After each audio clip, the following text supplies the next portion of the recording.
Si vous avez un point moyen d'entrée d'achat dans lesquels on est aujourd'hui sur... Vous avez un x16 à aller chercher. Ça reste quand même un des meilleurs risques rendement de l'écosystème. Si jamais on part d'ici, qu'on se refait un retour à la TH, on a encore un joli x5 à aller chercher. Dans la vidéo d'aujourd'hui, je vais vous montrer quels sont les cryptos les plus bullish de tout l'écosystème. Bien évidemment, on va aussi aller faire un tour du côté de la macro pour voir ce qui s'est passé, notamment au niveau du FOMC. Et on ira évidemment aussi faire un tour des graphes pour voir quels sont les points importants à garder en tête. Avant d'aller plus loin, n'oubliez pas de liker la vidéo, de vous abonner à la chaîne si vous voulez voir plus de contenu comme celui-ci. Et bien évidemment, vous pouvez aussi nous laisser un petit commentaire, on sera très heureux d'échanger avec vous. Donc on commence tout de suite avec le FOMC qui a eu hier soir. Donc la Fed garde ses taux inchangés, de toute façon c'était ce qui était prévu, hein. Quelques heures avant le FOMC, il y avait moins de 1% de probabilité de baisse de taux. Donc ce qui était très important à regarder hier soir, c'était surtout le discours et le positionnement de Powell. Donc il nous a bien évidemment parlé de l'inflation, la trajectoire reste baissière, mais on reste toujours au-dessus de la cible des 2%. Du côté de la croissance, le PIB au premier trimestre était négatif, ce qui montre un ralentissement, mais l'économie demeure résiliente. Et du côté de l'emploi, on a les inscriptions au chômage et les offres d'emploi qui se détériorent, mais on voit toujours pas de bond dans le taux de chômage. Donc dans ces conditions, baisser les taux tout de suite, ça aurait pas vraiment de sens, et du coup la Fed préfère garder sa marge de manœuvre pour voir ce qui va se passer courant d'été. Le vrai facteur bloquant selon Powell, c'est toujours pareil, c'est les tarifs douaniers. En effet, les surtaxes justement décidées par la Maison Blanche sont quand même beaucoup plus hautes que prévu, et justement c'est très difficile pour la Fed d'évaluer leur impact sur les prix a posteriori. Donc tant qu'il n'y a pas un ensemble d'accords qui sont signés, Powell il est dans la position de wait and see, il n'a pas envie de baisser les taux trop vite, et après il n'a pas du tout non plus parlé d'une possibilité de remonter les taux, et on en est bien content. Donc évidemment après ça, conséquence sur le calendrier de probabilité de baisse de taux, au niveau du 18 juin on est retombé en dessous de 17%, et en juillet on est un peu au-dessus de 56%. Pour le coup voilà, je pense qu'il faudra attendre les prochains FOMC pour avoir un petit peu plus de visibilité là-dessus, sachant que le marché continue quand même de pricer au moins 3 baisses de taux sur l'année 2025. Donc très clairement, suite à ça, on aurait pu s'attendre à ce que le marché décroche, et ça n'a pas été le cas pour deux raisons principales. La première, c'est que Trump s'est montré rassurant quelques minutes avant le FOMC, en annonçant justement qu'il avait passé un deal majeur avec un gros pays qui est respecté, et aujourd'hui, on aura la fameuse annonce. Et il a aussi annoncé la levée progressive des restrictions contre les puces, donc ça, bien évidemment, c'est assez bullish pour l'écosystème crypto par ricochet, parce que c'est très bullish sur le Nasdaq, qui nous a du coup montré quand même une belle bougie haussière suite à cette annonce. Et en plus de ça, on avait un momentum haussier qui s'était déjà installé depuis plusieurs semaines sur le marché crypto, donc le fait qu'en plus Powell ne soit pas bearish, bah, ça a poussé justement ce momentum haussier, et on va aller le voir sur les graphes après, mais là on est vraiment en train d'exploser. D'ailleurs on peut le voir clairement sur le Nasdaq qui a bien rebondi, qui est en train vraiment de s'affranchir du coup de cette zone de résistance au niveau des 20 000 points. Même chose au niveau du SP500 qui reste toujours dans sa zone de résistance mais qui ne redécroche pas non plus. Donc en conclusion, pas de surprise au niveau de la baisse des taux, mais par contre un message de prudence de la part de Powell qui dit qu'il attend vraiment des signatures et des chiffres pour prendre une décision. Donc là globalement tout est plutôt entre les mains de la Maison Blanche. D'ailleurs on voit que ça avance pas mal avec la Chine, ils sont censés commencer les négociations à partir de samedi. Et en plus de ça, ce qui est intéressant, c'est que ça continue d'avancer pas mal, que ce soit du côté de l'Inde ou des UK. Donc avant d'aller plus loin, je vous rappelle qu'à l'intérieur du club, vous profitez d'un accompagnement personnalisé pour qu'on vous aide à créer la meilleure stratégie possible en fonction de votre profil investisseur. Vous avez accès à des portefeuilles crypto avec des points d'entrée, des points de sortie et des pourcentages d'allocation. Vous avez accès à des alphas de trading qui sont des signaux pour aller surperformer le marché et aller vous chercher un facteur croissance supplémentaire en plus de votre portefeuille. Vous avez nos algos de trading en automatique sur BTC, Ethereum et Solana pour aller vous générer des rendements passifs, et bien évidemment vous avez Q42 via lequel vous allez pouvoir avoir un accès anticipé sur un ensemble de nouveaux projets crypto avant leur sortie pour aller générer de super performances. Du côté crypto, on imprime très fort dans le club ces dernières semaines, on a vraiment toutes les cryptos sur lesquelles on avait créé de fortes convictions qui sont en train de surperformer le marché, donc on est vraiment hyper content. Donc à partir de maintenant, on va faire un tour du côté des graphes et on va regarder les points importants. On commence par le sentiment général de marché, on se retrouve du côté du Fear and Greed, toujours dans sa zone neutre mais qui à mon avis va repasser bientôt dans la zone de liquidité. On voit que de toute façon le sentiment général de marché il est toujours très lié à l'action de prix, et encore une fois c'est pour ça que c'est très important d'être contrariant, de penser à l'inverse de la majorité et d'acheter quand le sentiment est pessimiste et de prendre des profits quand le sentiment est dans l'euphorie. On se retrouve du coup du côté de BTC, bon, qui nous fait une poussée quand même assez folle. Je vous avais parlé là de cette zone de fair value gap qui était quand même très intéressante à regarder. Bon là on l'a complètement transpercé, hein. Donc là pour le coup c'était une zone, je vous rappelle, de déséquilibre de marché dans lequel justement les acheteurs avaient les vendeurs avaient éclaté les acheteurs. Donc là pour le coup on a a complètement franchi cette zone de résistance. On se retrouve sur un point pivot qui est quand même très intéressant parce que je vous avais parlé aussi de ce dernier lot qui était vraiment celui qui nous avait amené au décrochage et qui nous avait fait sortir du range entre globalement les 90 000 et les 110 000 $. Donc là, c'est très très important de regarder un petit peu le comportement du prix et l'éventuelle acceptation. Si jamais on vient à casser cette résistance des 100 000, on va faire un retour à la TH à mon avis incessamment sous. Si on vient se faire un petit tour du côté du 12 heures, donc toujours pareil, on était sorti du biseau descendant par le haut, on a acté le retournement de marché, on a laissé du déséquilibre ici, on est venu complètement casser ici cette zone de fair value gap. Donc là voilà, encore une fois très important de regarder bien le comportement du prix dans cette zone là. Derrière, si jamais, mais je dis pas que ça va le faire, hein, mais si jamais on est amené à avoir un petit retracement sur BTC, là les points importants à venir regarder, bien évidemment toujours pareil, 0,382 qui nous donnerait de la convergence avec cette zone de fair value gap, les 0,5 ou les 0,618, mais pour le coup le momentum est très haussier. On a le RSI qui est revenu en 12 heures bien taper la zone des 50, qui repart très fortement à la hausse. Et puis en plus de ça, on a plein de nouvelles qui sont quand même assez énormes au niveau de Bitcoin, notamment le fait qu'on a l'Arizona qui a officiellement signé une réserve en Bitcoin. Même chose aussi du côté du New Hampshire, donc pour le coup voilà, toujours hyper bullish. La course à l'accumulation de Bitcoin, les amis, ne fait que commencer. Si on se fait un petit tour du côté de la map de liquidité, donc pour le coup, on a explosé là ce gros cluster. Il reste encore des liquidités à aller chercher au nord et on voit bien évidemment qu'on a la zone de liquidité qui est en train de s'empiler en dessous de la zone des 93 000. Donc pour le coup là, on est dans un momentum très haussier. Donc on peut continuer d'aller chercher plus haut, mais encore une fois voilà, ça va vraiment dépendre du comportement du prix et de voir comment Bitcoin réagit au niveau des 100 000 $. Du côté des ETF, on continue de pousser. On a eu des inflows massifs ces dernières semaines. Là, on avait eu 2 journées à pratiquement 1 milliard de dollars. On a refait 674 millions de dollars il y a 3 jours. Hier, avant-hier, pardon, on a fait pratiquement un demi-milliard de dollars. Aujourd'hui, donc tout petit inflow avant-hier, là où on a fait moins 85 millions. Et là, on recommence à pousser aujourd'hui avec 142 millions. Donc voilà, toujours le FOMO institutionnel qui continue. Du côté de BTC versus la M2, donc l'agrégat de toutes les supplies monétaires mondiales. Donc je vous rappelle, hein, c'est vraiment l'addition de la supply monétaire chinoise, européenne, japonaise, américaine, etc. qui sont toutes déjà plus ou moins sur des ATH. Donc on continue de pousser au niveau de la M2 et on voit toujours cette corrélation assez hallucinante entre justement le prix du BTC qui marque des points hauts toujours en même temps que la M2, des points bas en même temps que la M2. Donc là, c'est pas en même temps très exactement, hein, parce que vous avez un décalage à peu près de 85 jours, mais pour le coup, hyper intéressant. Donc si jamais on continue de voir ce modèle, on va continuer de pousser très très fort sur BTC. Du côté de la Bitcoin dominance, on continue de péter les plafonds. On est même en train de vouloir sortir de cette figure en biseau ascendant qui est plutôt une figure d'essoufflement et de retournement baissier. Mais pour le coup, on continue vraiment d'en sortir par le haut. Donc ça montre de toute façon vraiment la puissance de BTC contre les altcoins. Mais a priori, si jamais on vient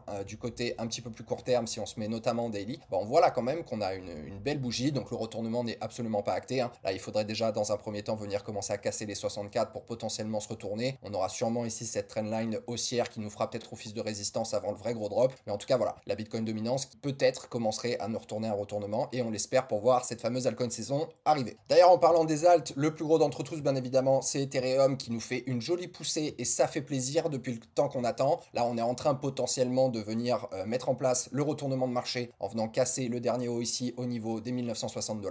Donc si jamais BTC continue de faire sa poussée, on va très très vite se retrouver à mon avis au niveau de la résistance des 2100. Et si jamais on vient aussi à casser, là la prochaine zone importante à regarder, ce sera ici. Vous avez une petite zone de déséquilibre de marché au-dessus du dernier haut des 2500 $. Donc là pour le coup, Ethereum pourrait nous faire une belle poussée et on l'espère. D'ailleurs, on va aller faire un petit tour du côté d'ETH contre BTC. Donc Ether contre BTC qui, vous le savez, voilà, sous-performe depuis le début du cycle, mais on a enfin un couteau qui arrête de tomber. Là, vous voyez vraiment, hein, ça part à la cave très fort. Là, on est en train potentiellement de sortir d'une zone d'accumulation où le prix a quand même pas mal latéralisé. On est venu faire un dernier accès baissier et là, il semble qu'on soit en train de repartir. Donc encore une fois, moi, acter le retournement de marché sur Ethereum, là où je prendrai vraiment fortement position, ça sera quand on cassera ici le plus haut des 0,025. Mais voilà, ça fait plaisir parce que vous le savez qu'il y a quand même de fortes chances que plus Ethereum pousse, plus l'altcoin saison soit explosive. On se retrouve du côté de Solana, donc du coup qui continue de nous imprimer là a priori une continuation de tendance haussière. Moi je pensais qu'on allait vraiment revenir respirer un petit peu, donc j'ai pas mal d'ordres qui sont placés en dessous, mais c'est pas grave, j'ai toujours un bon gros bac de Solana dans mon portefeuille. Mais a priori si on continue cette tendance haussière, toujours pareil, à voir ce que va nous faire BTC. Mais globalement si on continue de monter, la prochaine zone de résistance elle est au niveau ici des 180 $.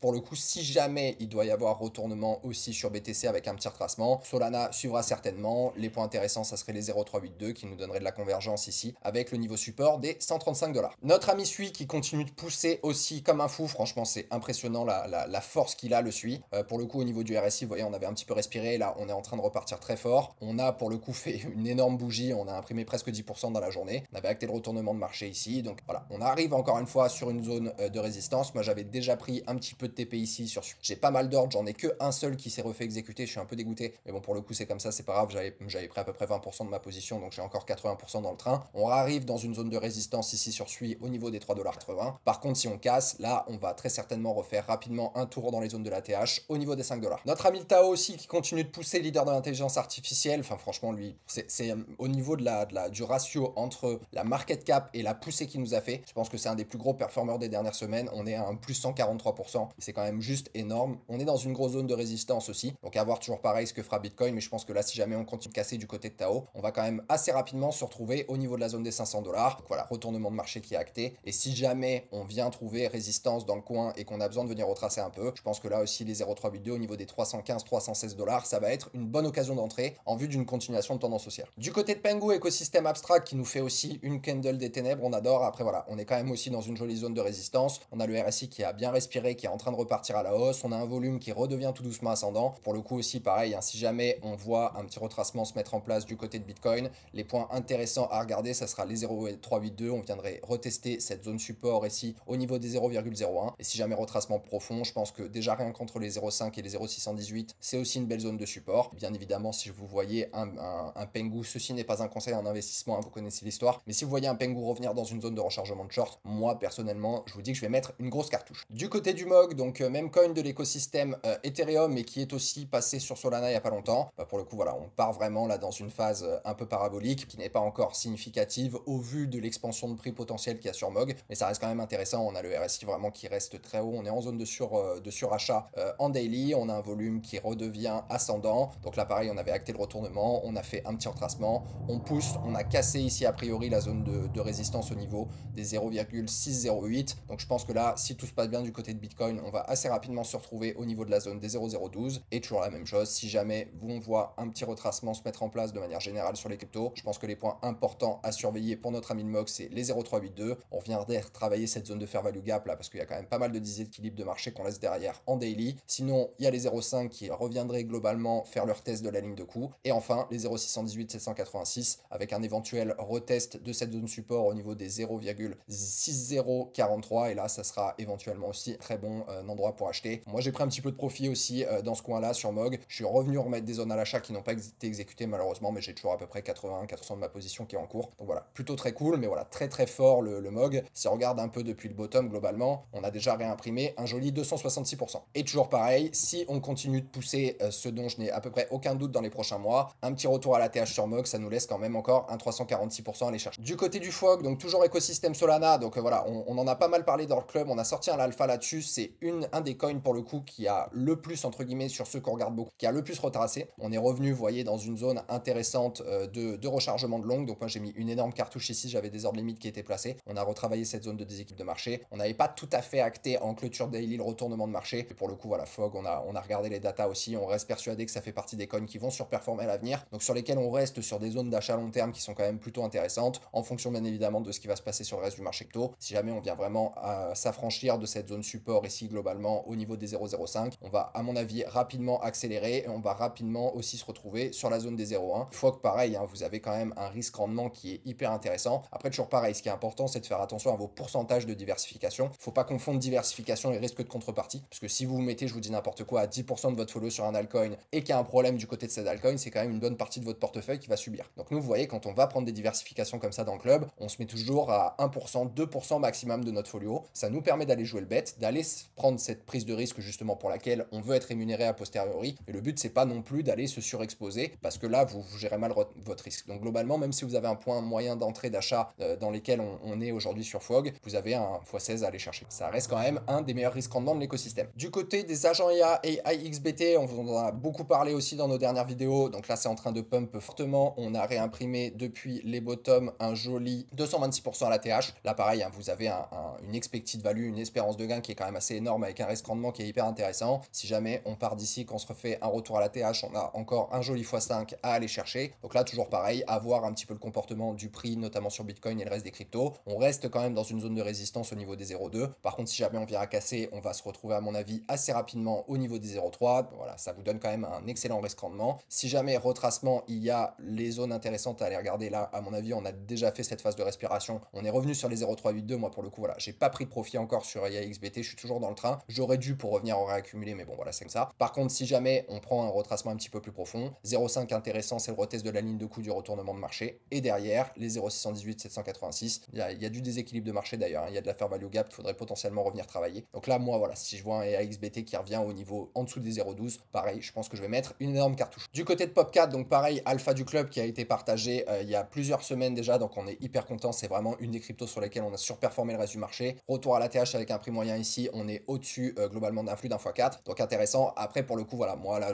si j'avais pas pris de bac plus bas, je re-rentrerais pas. Il a fait une énorme poussée. Là, votre rendement, il n'est pas non plus hyper intéressant à rentrer maintenant. Je pense que ce serait intéressant d'attendre une petite correction. Bien évidemment, à corréler avec ce qui se passera sur le reste du marché, mais globalement, vous avez la zone support des 0,382 qui serait intéressante. Là, ici, on voit que le cours a fait un espèce de double bottom en H4 avant de repartir. Si jamais on doit aller plus bas, la zone de déséquilibre de marché, s'il y a de la convergence avec les 0,5, ou alors vraiment zone support au niveau des 0,22 entre les 0,618 et 0,786 sur Fibo. Donc globalement, voilà, pareil, moi sur Popcat, j'ai pris un petit peu de profit ici. Je pensais qu'il reviendrait un petit peu plus bas, donc j'ai des ordres qui sont en attente. Donc là, si jamais j'ai une nouvelle occasion de re-rentrer dans Popcat, pareil, je pense que je vais rentrer très très fort. Autre agent IA qu'on regarde beaucoup dans le club, AI16Z, donc vous en a aussi pas mal parlé dans les dernières vidéos. Donc là, pareil, on avait acté un petit retracement, une petite phase de correction. On était venu globalement taper les 0,382, donc moi j'en ai profité pour venir réaccumuler des AI16Z, excusez-moi pour la prononciation, je suis un monstre en anglais, juste ici. Donc pour le coup, voilà, ce qui serait intéressant, à corréler bien évidemment avec le reste, on reste dans une zone de résistance globalement, donc si jamais on voit une petite correction sur Bitcoin, forte chance qu'on vienne rechercher un petit peu plus bas. La zone intéressante, c'est les 0,5, c'est là où on a cassé la ligne de cours, faire notre W et acter le retournement de marché. Sinon, zone de déséquilibre juste là dans la zone de rechargement de longue. Donc en dessous de 0,2, pour moi, ça reste un excellent prix d'achat. Après, ça reste quand même pas mal fort. On a le RSI qui est pas mal respiré, qui commence à remonter un peu. On a un volume qui est un peu descendant, mais c'est rien de grave. Et globalement aussi sur AIXNZ, si jamais on fait un retour à la TH, ce que je n'exclus encore une fois absolument pas, vous êtes sur des prix d'entrée moyen long terme qui sont hyper intéressants, hein. On a plus d'un x8, pratiquement x9 à aller chercher. Donc voilà aussi, excellent rendement risque sur le marché. Voilà les amis, c'est tout pour moi. J'espère que ça vous a plu. Comme d'habitude, n'hésitez pas à vous abonner à la chaîne si vous voulez voir plus de contenu comme celui-ci, à nous laisser un petit like et un petit commentaire. Vous savez toujours que ça récompense le travail fourni et on est très heureux d'échanger avec vous. Je vous rappelle bien évidemment que tout ce qui a été dit dans cette vidéo n'est pas un conseil en investissement. C'est très important de bien faire vos recherches, auquel cas de vous faire accompagner si vous en avez besoin, et vous avez le premier lien en description si vous voulez rejoindre le Mayor of Club. En tout cas voilà, gérez bien votre risque et surtout n'investissez que ce que vous êtes prêt à perdre. En tout cas, je vous souhaite une bonne journée, à très bientôt pour la prochaine vidéo et que les marchés vous soient favorables.